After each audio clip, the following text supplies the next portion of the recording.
జై శ్రీరామ. మనకి రాబోయేవి వసంత నవరాత్రులు. ఈ నవరాత్రులు ఎప్పుడు ప్రారంభమవుతాయి, ఎప్పుడు ముగుస్తాయి, ఈ నవరాత్రుల్లో ఎవరిని పూజించాలి, ఎలా పూజించాలి, ఏమేం పదార్థాలు నైవేద్యంగా పెట్టాలి అనేది ఈ వీడియోలో మనం తెలుసుకుందాం. చైత్రమాసం శుక్లపక్షం పాడ్యమి తిథి నుండి, అంటే పాడ్యమి తిథి ఉగాది రోజు అవుతుంది. ఆ రోజు నుండి నవమి తిథి వరకు, అంటే ఆ రోజున శ్రీరామనవమి అవుతుంది. ఈ 9 రోజుల్లో మనం జరుపుకునేవి వసంత నవరాత్రులు అంటాం. సాధారణంగా మనం సంవత్సరంలో 4 నవరాత్రులు జరుపుకుంటాం. ఈ వసంత నవరాత్రులు, శారదా నవరాత్రులు, గణపతి నవరాత్రులు, వారాహి నవరాత్రులు.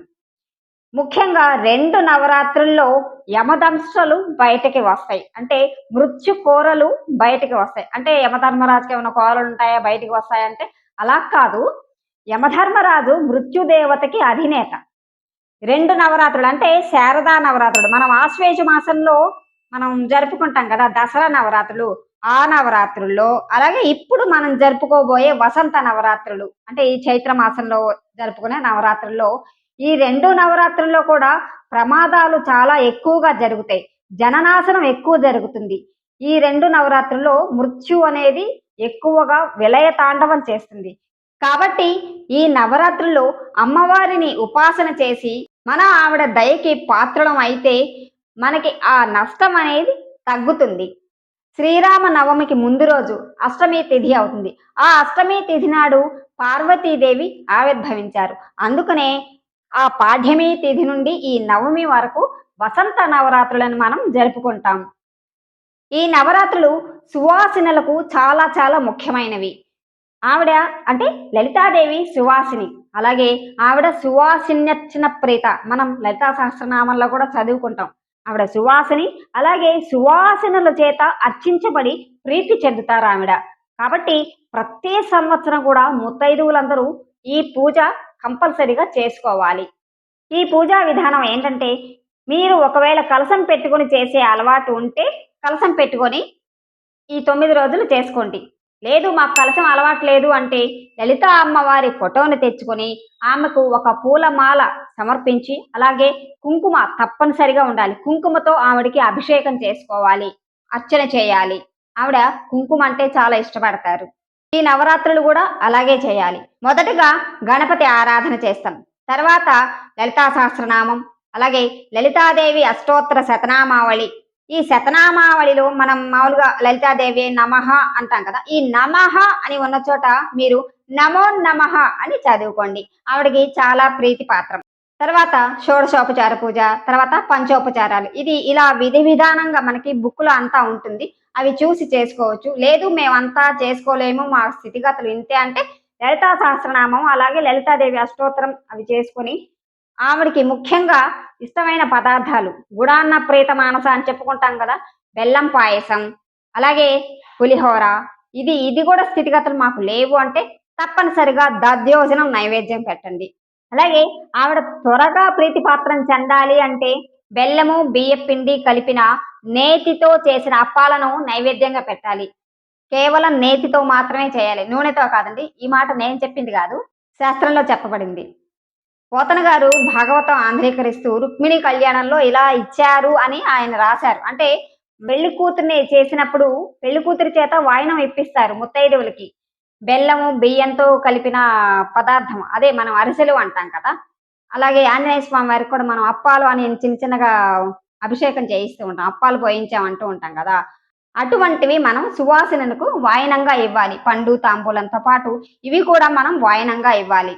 అలాగే ఈ పూజను మీరు ఉదయం 6 గంటలకి మొదలు పెట్టారనుకోండి, ఈ 9 రోజులు కూడా ఉదయం 6 గంటలకే మొదలు పెట్టాలి ఖచ్చితంగా. లేదు 7 గంటలకు మొదలు పెడితే 7 గంటలకే మొదలు పెట్టాలి. ఇక 8 మాత్రం దాటనివ్వకండి. ఏ టైంకి అయితే ఈ ముందు రోజు మొదలు పెట్టారో ఈ 9 రోజులు అదే టైంకి ఖచ్చితంగా మొదలు పెట్టాలి. అలాగే బ్రహ్మచర్యం పాటించాలి. ప్రతిరోజు తలస్నానం చేయాలి, ఒక్క పూట భోజనం చేయాలి, రాత్రిపూట పలహారం తినచ్చు, తప్పులేదు. ఈ పూజలో ముఖ్యంగా ఉపయోగించాల్సిన పూలు ఏంటంటే అశోక పూలు. ఈ అశోక పూలు చెట్టుని పద్మిని జాతి స్త్రీ తన కాలితో తంటే ఆ పూలు పూస్తాయి. ఇది నేను చెప్పింది కాదండి, శంకరాచార్యుల వారు సౌందర్య లహరిలో చెప్తారు. పద్మిని జాతి స్త్రీ తన కాలితో ఆ చెట్టుని తన్నడం వల్ల ఆ చెట్టు పువ్వు పూస్తుంది. వసంత కాలంలో ఈ పువ్వులు పూయవు. శ్రీరామ నవమికి ముందు రోజు అష్టమి తిథి.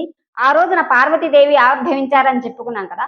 ఆ రోజున సాయంత్రం పూట భార్యాభర్తలు ఇద్దరూ కూడా వారిద్దరికీ ఈ అశోక పుష్పాలతో పూజ చేసి, ఆ అశోక మొగ్గలను 8ని భర్త భార్యకి ప్రసాదంగా ఇస్తారు.